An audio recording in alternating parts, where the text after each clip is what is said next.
What's going on, everybody? Welcome back to the Football Diary. If you do not know what's going on, we're going live, obviously. If you're watching this on the YouTube platform, then you may be a bit confused if you didn't see our either update video or part of the stream, that we did on Tuesday. We're streaming Tuesdays and Thursdays, typically around 4 p.m. Pacific time, 7 p.m. Eastern time. And we apologize. We're resetting up our podcast platform, so they will be out on the podcast relatively soon. We just got to set that up because we rebranded the YouTube channel and everything. We never rebranded the podcast and we stopped uploading on it, so we got to rebrand all that stuff back to the Football Diary. So then we'll be able to do that. So that'll be out pretty soon. Thursdays, the kind of goal with these shows is to really look at the NFL and the upcoming matchups. And obviously, if there's any current topics in the NFL, we'll try and talk about them. So, Matt, I kind of want to talk with you. Is there anything that you want to bring up before we start previewing these NFL games? Yeah, so there's one thing I want to talk about. All right. It is 49ers related, but we were talking about this before. There's been some interesting statements made about Kyle Shanahan by not only the 49ers fan base, but also the NFL. There was like a Seahawks TikTok, or I don't know what it was. I think it was a video, but I saw it on TikTok. Basically, they said that Mike Vrabel is better than Kyle Shanahan, which I found extremely interesting. But from a non-49er fan, what do you think about not only this fire Kyle stuff, but that Kyle's not a top 10 coach anymore? Because it felt like it wasn't long ago when he was regarded typically as a top 5 coach in the league. Now, last season obviously wasn't a great year. I'm one to not blame coaches when they are starting Nick Mullins and CJ Beathard. Some other people, they have different choices. They do really heavily grade those performances, which is always interesting to me. But I'm always big on trying to grade coaches on expectations with the current roster that they have. So when you account for injuries, when you look at stuff like that. But I don't know. What do you think about this fire Kyle stuff for the 49ers, and also that he's fallen out of the top 10 coach rankings in the NFL? Yeah, for me, I mean, I'm a big Kyle Shanahan fan. One of the biggest things that I think that a lot of people look at is I don't think people watch the 49ers.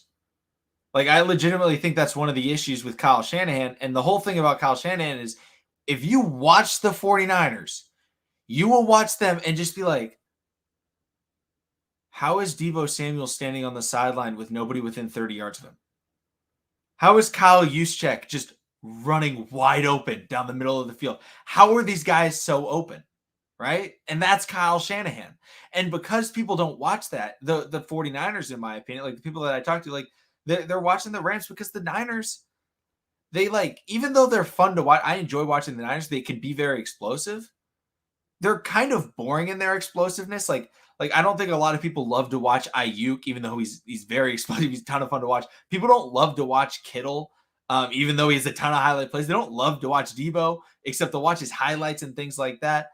The running backs aren't a big pull. Jimmy Garoppolo is incredibly boring. So, and the defense, nobody really tries to watch defense anymore. So, they don't get to recognize Fred Warner and Nick Bosa and how great these guys are. And so when you don't watch them, all you do is you look at the final scores and you look at the stats and you look at, all these things that people are saying and you're like, wow, Brandon Ayuk isn't looking too good, especially all the fantasy football players and things like that. And it's like, the dude's open. Kyle's getting him open.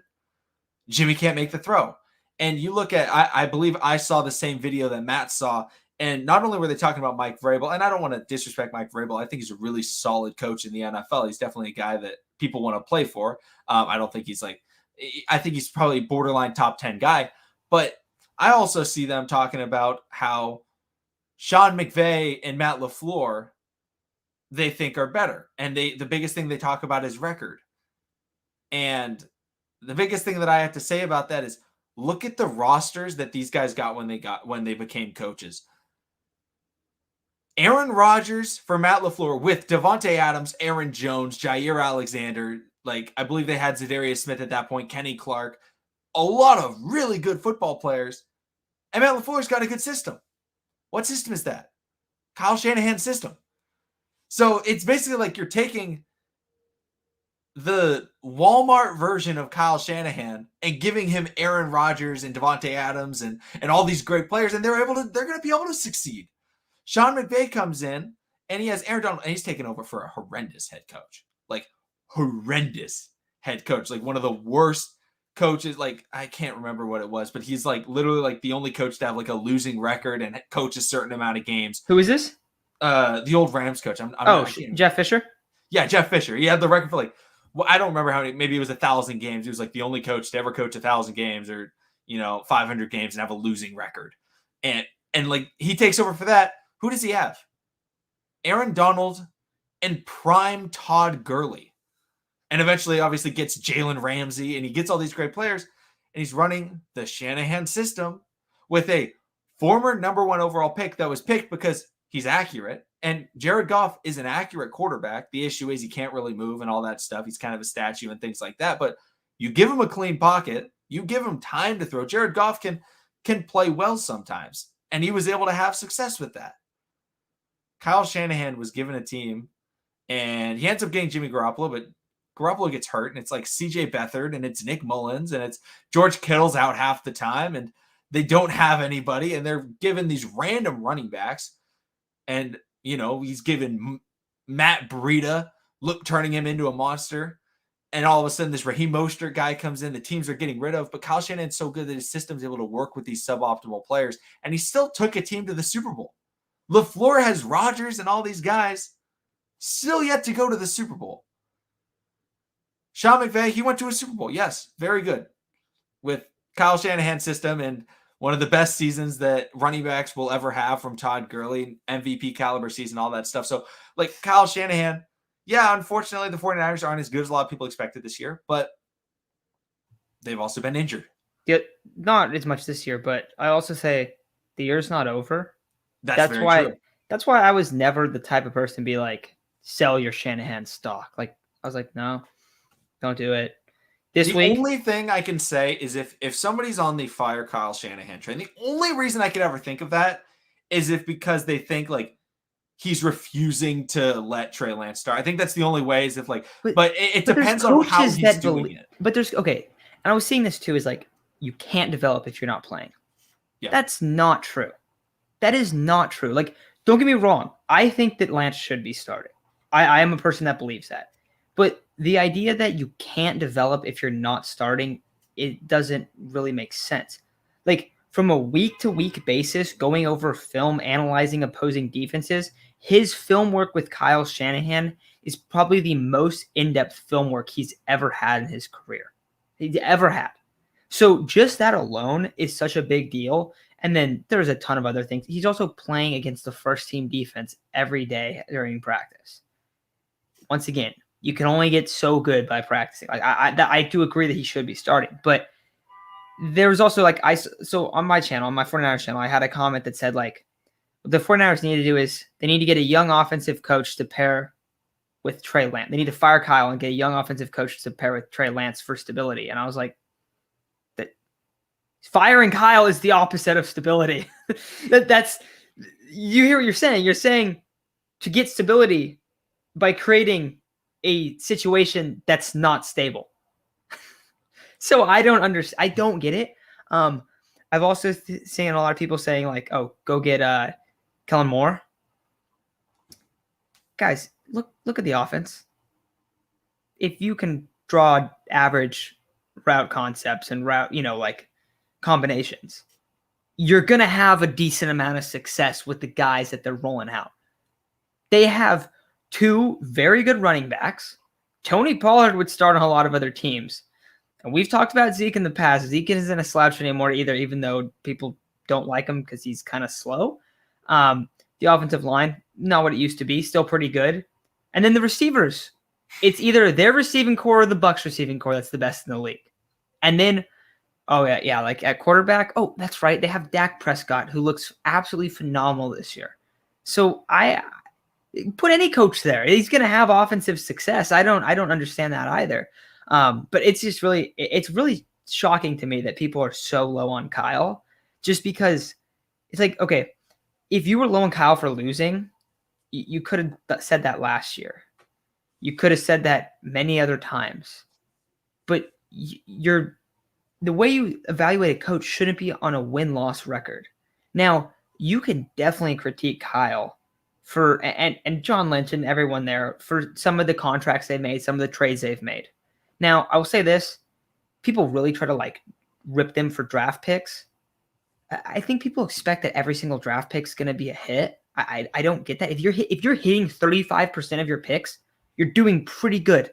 Like if you look around the league, that is pretty good. This year's draft class, people have been really trying to rip the Niners because the day 2 picks haven't been great. Aaron Banks, Trey Sermon, and Ambry Thomas. None of them are seeing the field. But look at the day 3 picks. You can't just pick day 2 and go, oh yeah, only day 2 matters. Day 3, they have Elijah Mitchell, who looks like a stud. They have Talanoa Hufanga, who looks really good. Jalen Moore came in and played tackle one game. Looked excellent. Looked like he could be the tackle of the future. And then Diamador Lenore, when he's played at corner, he's been outstanding. So you have 4 players in the 3rd round that are already making an impact as rookies. Sorry, not the 3rd round, the 3rd day. So like you can't be like, oh yeah, Kyle, you can't draft. Like, so he missed in day 2, but he had 4 hits in day 3. Any team is going to take 4 hits in a draft class. Any team. That is a good draft class if you hit on 4 players. And it's not just like this year that people have complained about the draft picks. Look at last year. In the first round, people get mad at Kinlaw. And obviously Kinlaw injury stuff. Not his fault. I would get mad at, not at Kinlaw, but I'd get mad at the draft pick because it's like, oh, he has Todd Gurley knee. That's what I'm saying. Getting upset at but that like at the same time, like they drafted Ayuk. They still hit on half of the first round picks, which first round picks have a 50% chance of hitting or not. I think people think that first round picks have this 99% chance that the dude's a monster. 50% of first round picks turn into really solid players, become the players that teams like expect them to do. Not even like really good players, like starting level. Yeah, like good, like they're like, oh yeah, that wasn't a bust. But like, because people always think like, oh yeah, like you draft Javon Kinlaw, you draft a defensive tackle. What does everybody think? They're going to be the next Aaron Donald.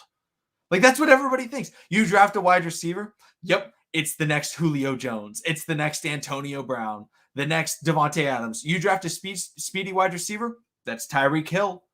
Like every time any player is drafted, every fan just goes, yeah, this guy's the next best player in the NFL.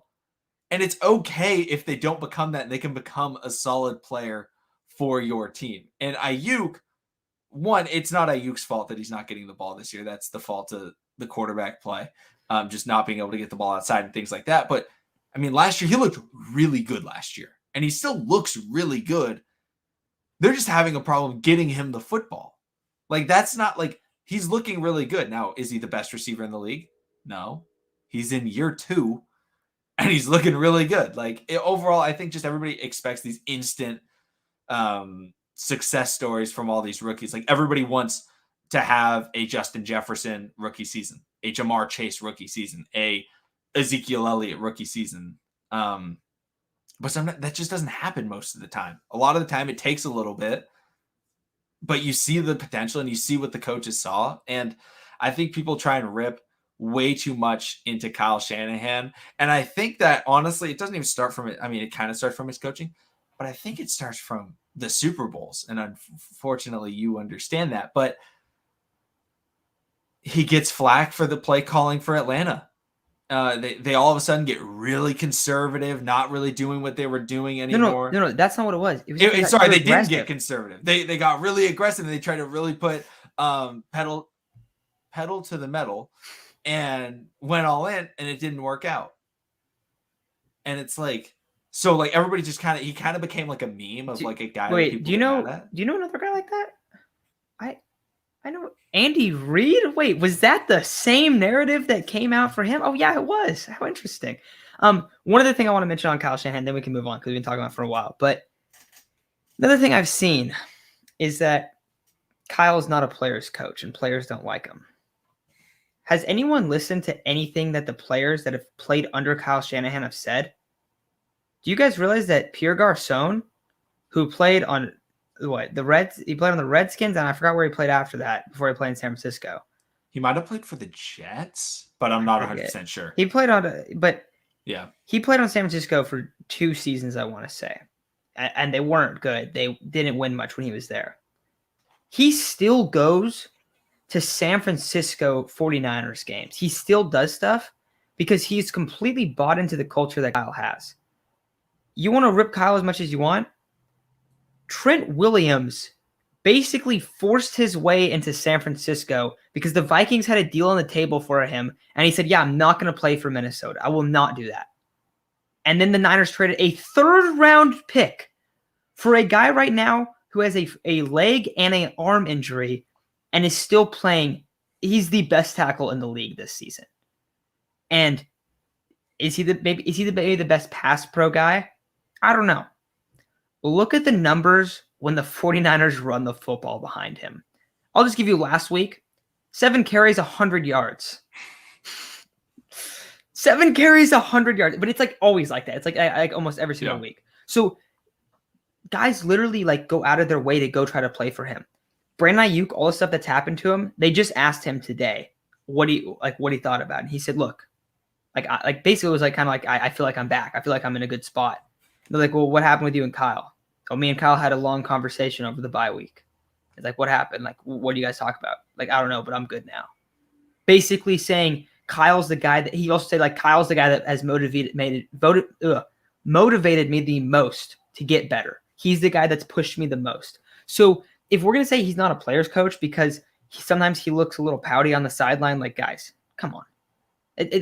No, that's not how it is. Guys, I've talked about how big of a leader and stuff Kyle is for his entire career as a coach. When he was an assistant, when he was a receivers coach in Houston, I think it's Andre Johnson that's like, yeah, Kyle's the guy. And that's like when Kyle was like a 22-year-old or like 25-year-old receivers coach for the Houston Texans in 2005. So it's just really I think you're overblown. missing another great example. A guy went from Cleveland to Atlanta to San Francisco following Kyle Shanahan, Alex Mack. Yes. Like guys like Kyle Shanahan. There's no Le'Veon Bell situation where they're coming out and they're like, I would never play for Kyle Shanahan ever again. I would rather die. That's never happened. Or at least not that I've heard of. Like overall, like I don't know. Kyle Shanahan gets way too much flack. And I think it's just because one, a lot of people hate the Niners. Cowboys fans, Seahawks fans, Rams fans, and everything like that. Raiders fans. And then also just like people don't watch them. And if you don't watch them, all you're going to do is look at the stats, and the stats don't look amazing for especially the passing game, because they're just not getting guys involved except for Deebo Samuel. The dude's absolute monster. Real quick, Deebo is on pace for over 2,000 yards this season. And about, I don't know, 1,500 those yards are going to be after the catch because Kyle gets this dude wide open. No, not just after the catch, probably after contact. No. I think you're right. You're right. But also a lot after contact. The dude is just an absolute mauler. I love Deebo. But that's a lot on Kyle Shanahan. But let's talk about some preview for games. Obviously tonight, Jets, Colts, nothing wild. But I kind of want to go. You're not excited for Mike White Part 2? I mean, I'm going to be watching the game. I don't know. I don't know. We'll see. I'm we'll not see excited. What Mike White is able to do. Mike White versus Carson Wentz. Oh, nasty matchup. I mean, just so many high profile guys right there. I honestly am rooting for Mike White because I don't like Zach Wilson, and so I'm just really hoping like he beats him out, and like Matt, you and I could just be like, Zach Wilson just couldn't make it in the NFL. Like I you know who I actively root against? Real quick, one thing. I'm gonna end up being a pro Zach Wilson guy because everyone's gonna like completely like blame him. My problem wasn't even necessarily like Zach Wilson. It was like the Jets have no business taking a quarterback at 2. They suck. There's no reason. I don't know if you noticed, there's a senator, and he's a huge Jets fan, and he had this whole thing about like the Jets need to build around Darnold. Drafting Zach Wilson at 2 is a repeat of what you did wrong with Sam Darnold. Please keep Darnold, trade the picks, build around Darnold, and try to actually develop a team before you go draft a quarterback. And then I forgot what it was. Like it was 1 week earlier this year where I think it was like week 3. Zach Wilson had like, I think it was the 4-interception game. And then Darnold had a great game. And they're like, and he came out and he's like, what'd I tell you guys? But it's great because it's like a senator that he's just talking like about the Jets. really quickly about the Jets. I'm kind of curious. We did this like last week. We kind of talked about the Cincinnati Bengals. I remember I told you that if the Jets had the number 1 overall pick last year, they shouldn't go Trevor Lawrence or quarterback. Because they should trade it away because they don't have. It's the same thing with the You Jaguars. still think like, yeah, don't take, like they shouldn't have taken. I mean, I don't know why they didn't try and build around Sam Darnold. We can definitely talk about that another time, but Jets obviously playing tonight. We'll see what happens with that. At least the Jets signed Corey Davis, though. Let's talk a bit about the Browns, because there's a whole situation going on with the Browns. Browns are also playing the Bengals. We'll probably preview that as well. But Odell Beckham Jr. right now is getting a lot of slander from like a lot of Cleveland fans. Like there's just a lot of things going on with Odell. You know, his dad is posting like 10-minute videos of just Odell cooking defensive backs and Baker just either missing the throw or not getting him the ball. Odell was told by Stefanski basically, don't come. Like you're basically not on the team. Like we're not cutting you, but like don't be here. And he told the Browns, like, guys, right now, like he's not really on the team. He's kind of become a locker room problem over in Cleveland. But what do you think? What do you think on this whole Odell situation? Like, what are your thoughts on it as a whole? So I've always liked Odell Beckham Jr. I actually bought a Giants Odell Beckham Jr. jersey last weekend. I don't know if I told you that, Makana. Oh no! I live in New York, so it's a must. You have to own one out here, I guess, right? But I bought an Odell jersey. I'm a big Odell fan. However, I found out that when Odell has played against opposing top 10 defenses in his career, he averages 2 catches in those games throughout his whole career. That might be the most shocking stat I've ever. 2 catches. I've never heard that stat. That is what? Yes. So if you're talking about a guy like that, a lot of people like defend a lot, and I've defended Odell in the past. Yeah. I think it's been tough because he's got hurt a lot. Hasn't ever really had great quarterback play.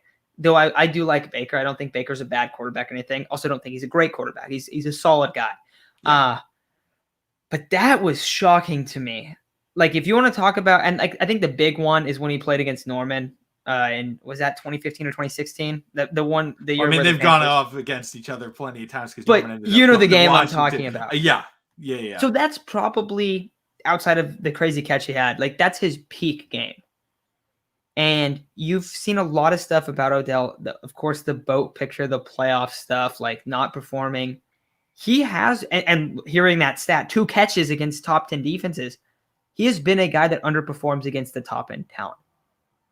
It's hard to really back a guy up once you hear that. To me, like, I don't think he's bad. I don't think he's a terrible player, but it definitely seems like there's always problems around him. I don't think the Giants are looking back on moving him going, oh, really kicking ourselves for moving Odell. Like, I don't think they feel like that. No, they totally butchered the picks, but I don't think that they're like hurting about losing Odell. I wouldn't be shocked if the Browns cut him. He doesn't have any dead cap the next couple of years. I really wonder where he would end up. Does he get claimed off waivers or does he not get claimed? Yes. Because if you don't know his contract right now, so they'd have to pay him like $8.5 million this year. And I believe it's $13 million next year and like $13 million. And it's like massive roster bonuses. There are outs for him, but I feel like if he wants to rejuvenate his career, because I think it's possible. I've made the comparisons for Odell to Randy Moss plenty of times, especially with you, Matt. I wrote an article on it a very long time ago. One of the first articles I ever wrote was comparing how both him and Randy Moss, they came into the NFL and both took the league by storm. Both of them had very similar rookie season numbers. Both of them dominated where they first played. Obviously, Odell in New York, Randy in Minnesota. All of a sudden, Randy goes to the Raiders. And he was not good. Like, it was to the point where it was like, is this guy, like, overrated? Like, this dude was chasing Jerry Rice. Like, what happened to this guy? And everybody's kind of like, man. And I believe they traded him to the New England Patriots.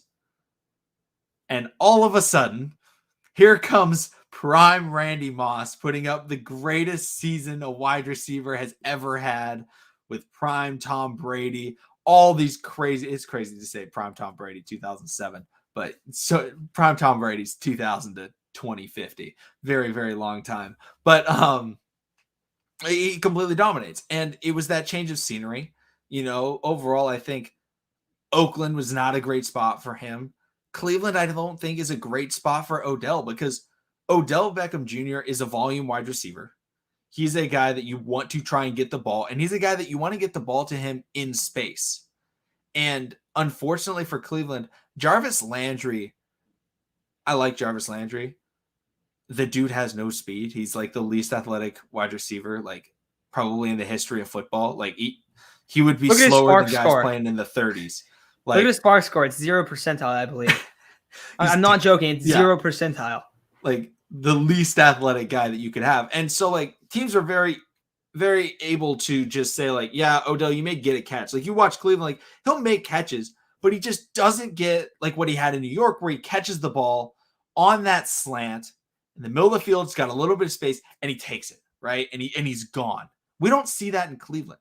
Get him to a team that can get the guys balls in space, which is very funny because we were just talking about Kyle Shanahan. We were just talking about the 49ers. And I don't know if you want Odell in San Francisco, but a team that I've thought of and thought like, oh, wow, he could really do some wonders there is a team like Green Bay running the Shanahan system where one, he wouldn't have to be wide receiver one, which if you're a cornerback two trying to cover Odell Beckham Jr., unless you're a really good cornerback two, it's going to be really tough. But then it's just Rodgers will make those throws and he can get you that ball in space. And the guys are catching the ball in space all the time. And that is where I think he makes his money because he's not the greatest route runner. He's a guy that can make a contested catch. And he's a guy that after the catch is deadly. So get him to a spot that utilizes that part of his game. And Cleveland doesn't do that. So I think, there's a reason why the Browns looked so much better without him was because he's not the receiver that they need. And I feel like they just like saw the big name and they didn't analyze the scheme fit. And obviously a lot of schemes were changing in Cleveland when they brought him in. So I don't know. For me, it's like, I think they should cut him because I don't think it's salvageable. Like, do you think like there's a chance that Odell plays this year and he's all good? No, I don't think that's the case at all. And of course it's NFL. So like next week we say this is going to go off for like 203 touchdowns. That's just what happens. But no, I think you're right. I think that I actually like the Green Bay Packers idea, having him there. Also, you still have a deep threat in Randall Cobb. You have actually like multiple deep threats. You have Equanimous and you also have MVS. Kind of a weird little wide out room right there. But he would be the wide receiver too. Yeah. And say he does, like I said, like how he hasn't performed in some of these like big moments. There's a guy that will. There's a guy I'm pretty confident is going to perform well in those big moments. I really like that idea. I think that's a smart one. It seems like the Packers have never been like the team to go and get a guy like Odell or to go get Rodgers that help. Like that. That's a lot of the reason. This is the last year. The fallout. Yeah, they exactly. can get it. Yeah. And it's not like they would have to pay him for future seasons, like because he doesn't have much money tied up to him after this year. So I don't think it hurts the Browns. I don't know if they will cut him though. Like I don't think it's gonna happen. Yeah. But if they did, I do like the Packers as a spot. I'm not sure where else though. I have to think about it. Yeah, a lot of places. But let's talk about Cleveland's upcoming game. They're playing against Cincinnati. And this is a big time game because the Browns are sitting at 4-4. Obviously, the Bengals 5-3. They were leading the division. They lose to the Jets. Kind of they got to hit this bounce back game. The battle for Ohio. Number 1 overall pick versus number 1 overall pick. Who do you think gets the win in this one? Because in my opinion, I think Cleveland's going to be able to pull it. I think Cleveland is massively underrated this year. Which is so funny because I felt like they were overrated coming into the year. Like everybody's talking about them like this is a top 3 team in the NFL. And I felt like they're just not. And obviously they've dealt with some injuries and things like that. But Cincinnati has had their defense performing above expectations. The offense has obviously been very explosive. Very, very interesting matchup between these teams. Crazy passing game in Cincinnati, and then the ground and pound Nick Chubb and very stout defense with a terrific pass rusher in Myles Garrett. I mean, not just terrific. I think the best edge rusher in the NFL, in my personal opinion, in Myles Garrett. Who gets the job done? Is this finally the week where your whole I like Burrow over Baker Mayfield campaign finally gets to see like Mine? Burrow get that win? Yeah. I mean, I do believe that. I feel like most people believe that now. Oh, I know. I didn't know that was my campaign, though. Thanks. It's your campaign. Oh. You've been telling me for so long. Oh, geez, I like Burrow. I like Burrow a lot. I know. Here's what I will say. This season, Burrow to Chase has been amazing. Higgins has shown that he's a great downfield threat. Joe Mixon has had an amazing year. Tyler Boyd is an amazing slot receiver, one of the best third options. And you could maybe say he's a second option. He has a lot of catches, but he's a great guy to move the chains. Their offense has been really good.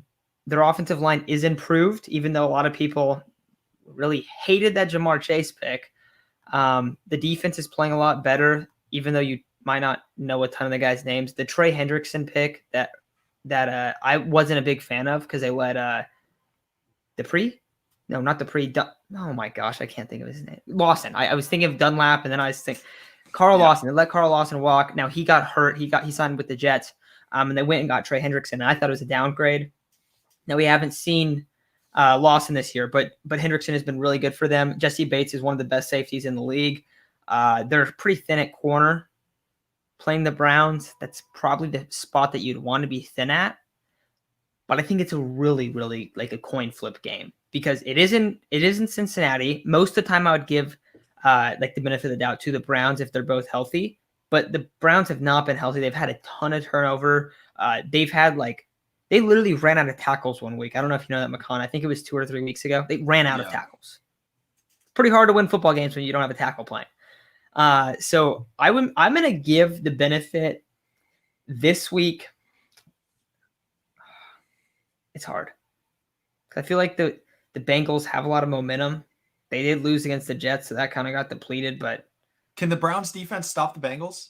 Yes. That's the thing. That's the thing. The Browns defense, they got Denzel Ward, they got Greedy Williams, they got the Northwestern cornerback, I'm blanking out, Greg Newsome. And then obviously Myles Garrett, Jadeveon Clowney, John Johnson in the secondary. I think they also have Grant Delpit.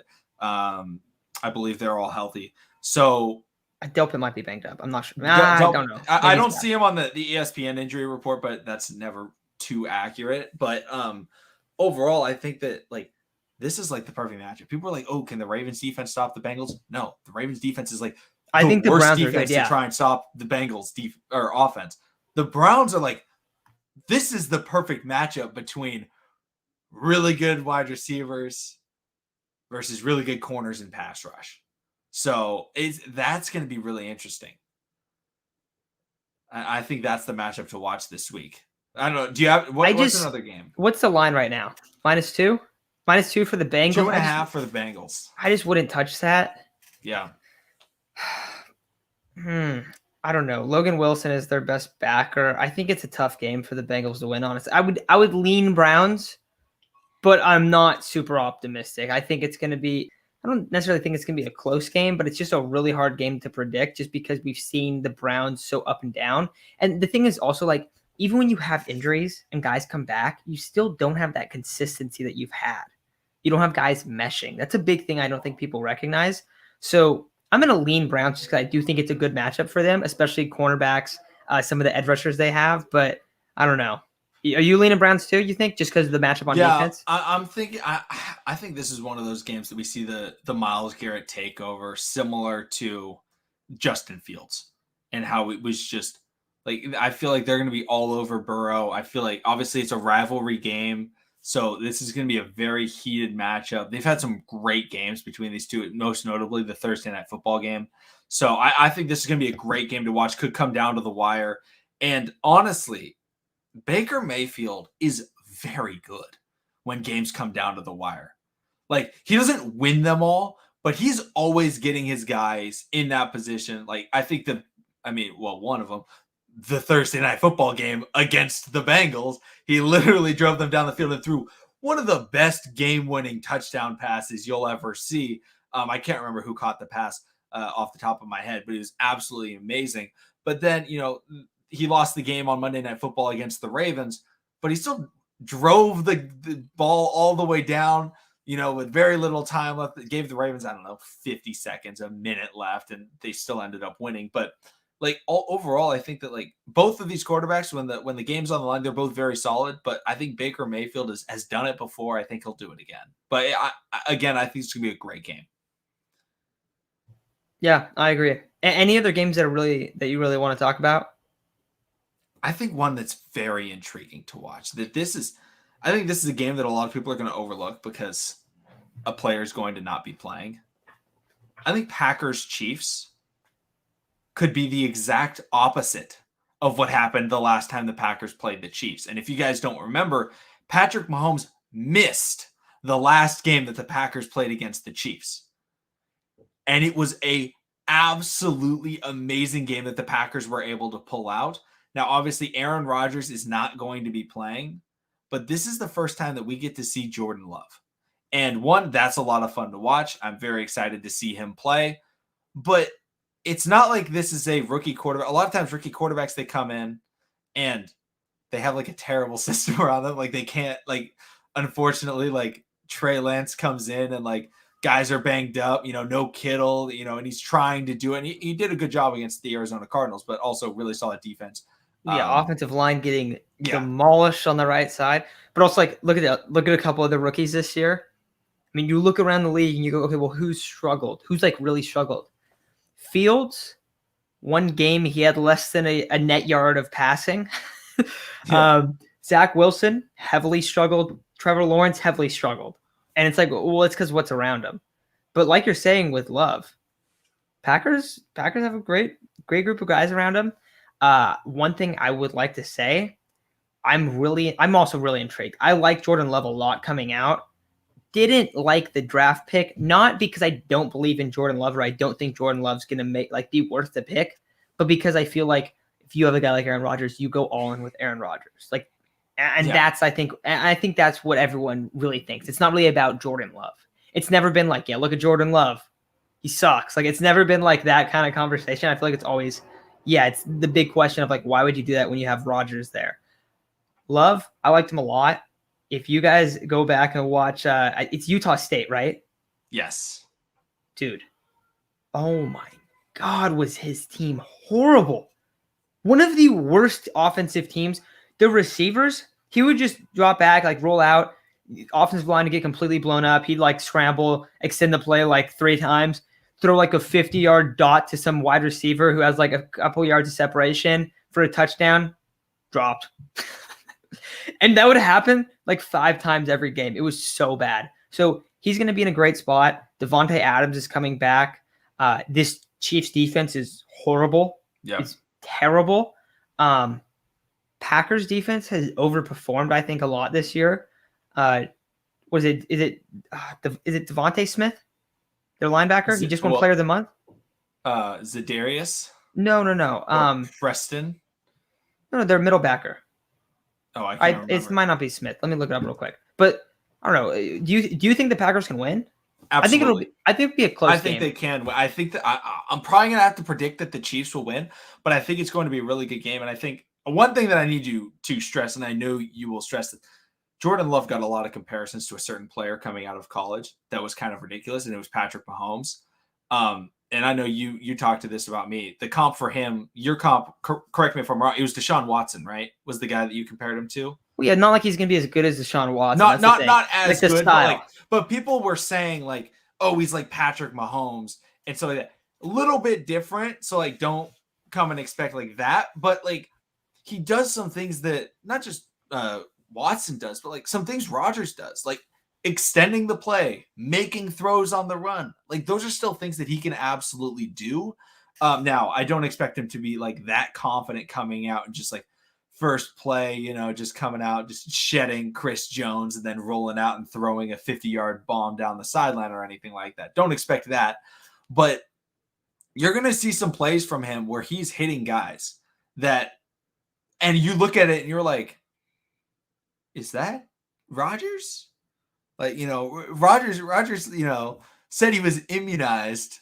Maybe Rodgers switched jerseys real quick because like he can make some of those throws. And I think that this offense is going to put up points against the Chiefs. That's the benefit. If the Chiefs had a really good defense, it would be much more difficult.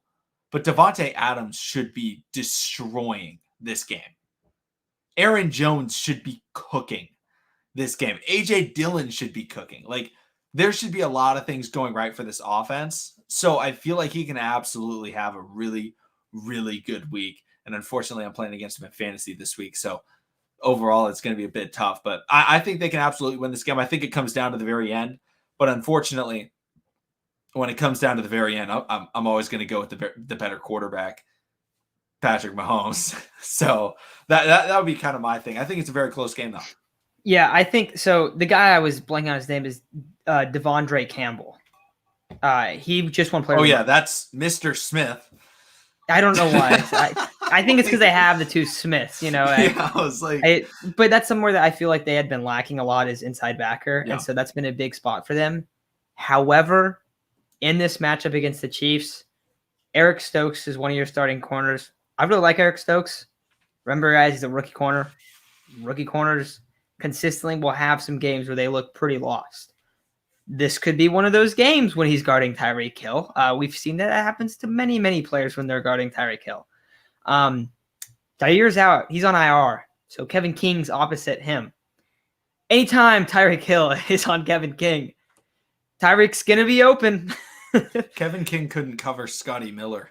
Yeah, with so 5 seconds left in the half in the NFC Championship game.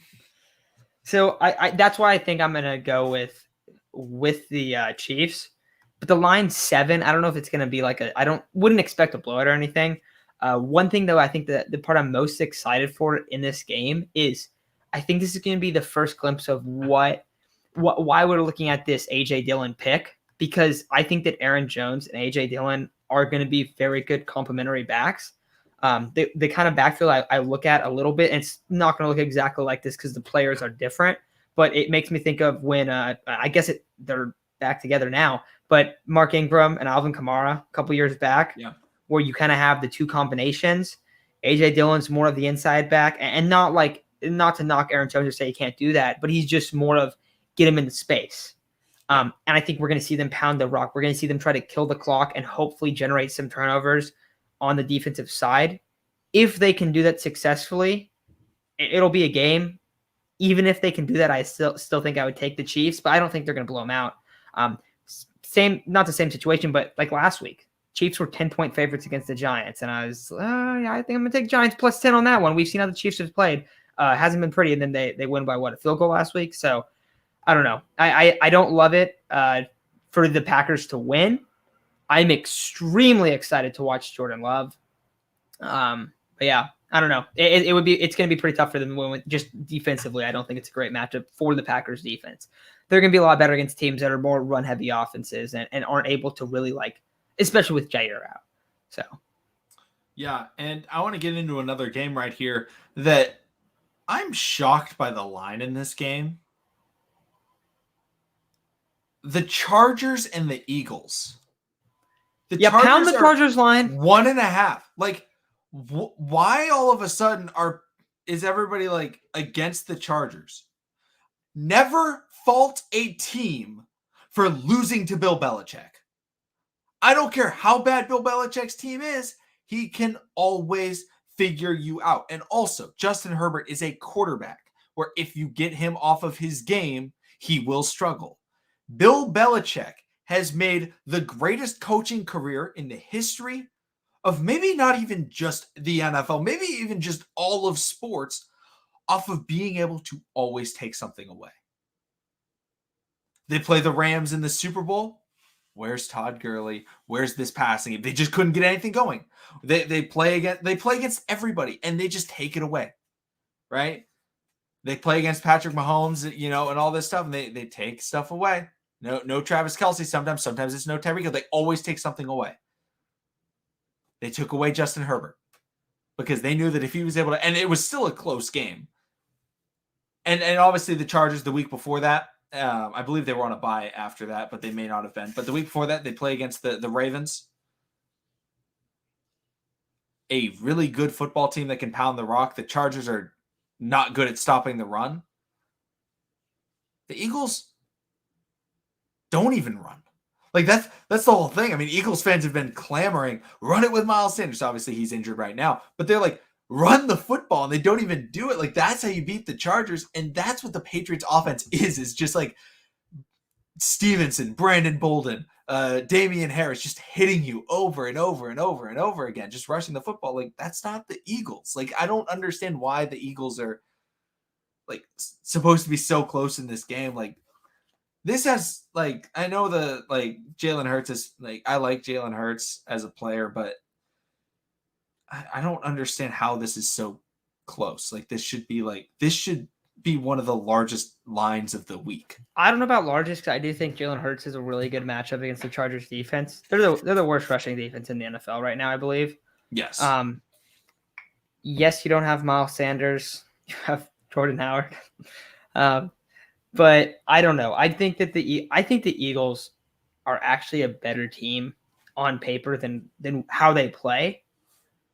Biggest reason, in my opinion, for that is because they are running an offense that isn't even kind of sorta suited for Jalen Hurts. Like, I'll tell you this right now.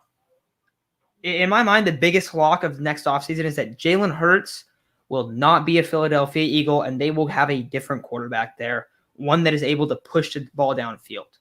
That doesn't mean that Jalen Hurts isn't good. I still like Jalen Hurts. I think he can be an NFL starter. I don't know if he will next year, just because it's going to be like, look, this guy couldn't work in this offense. It's like, yeah, the offense isn't like his biggest weakness is pushing the ball downfield, and that's all they try to do, like you're saying. If you run the football, you try to slowly move the ball down the field, you're going to have a lot more success.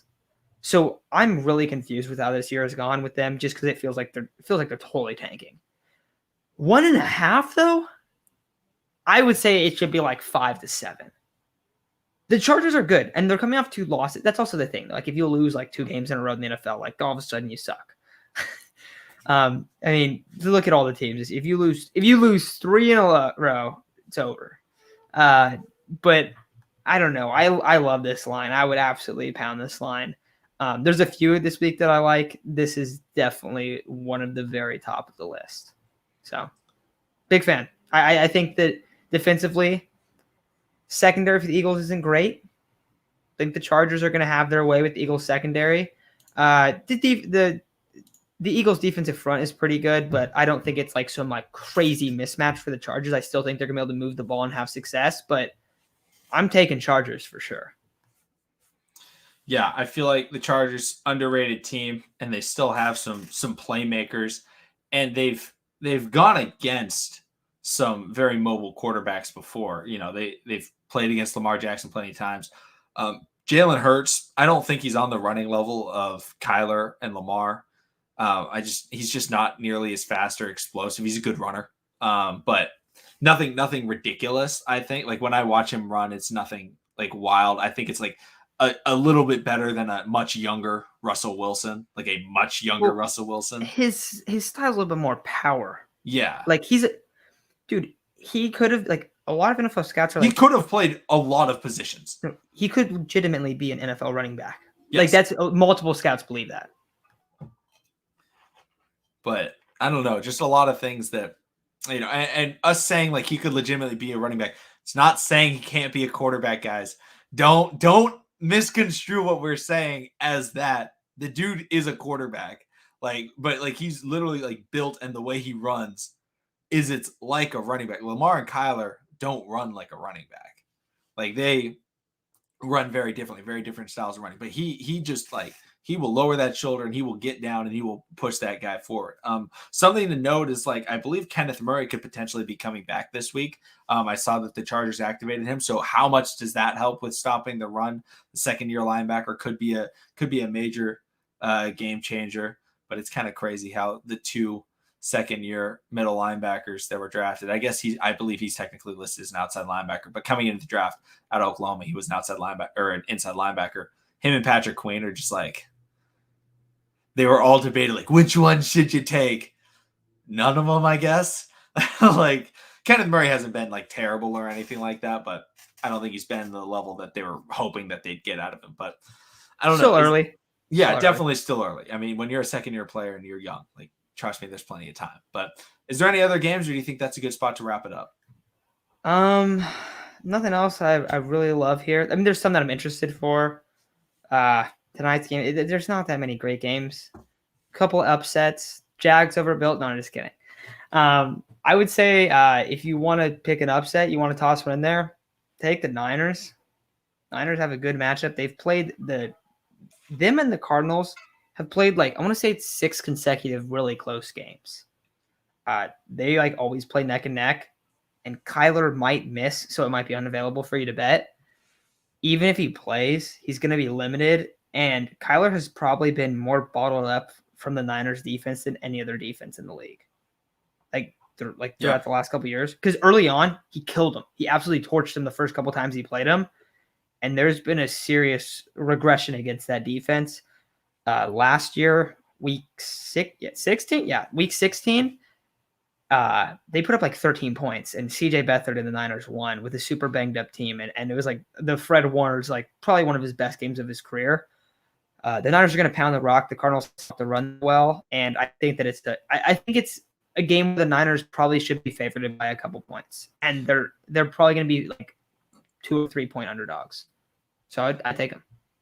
Yeah, absolutely. All right, guys, thank you so much for watching or listening. If you're listening to this on the podcast platform, we'll see all of you again next Tuesday. But if you missed any clips, they'll be posted throughout the week. We started posting the ones from Tuesday. Sorry, normally they would be out starting like early Wednesday morning and going throughout the week, but we're trying to figure out the exact schedule for posting out all the different segments and stuff like that. But they're starting to roll out. You'll see them coming up over the next couple days. Thanks, everybody. We'll see all of you again next time.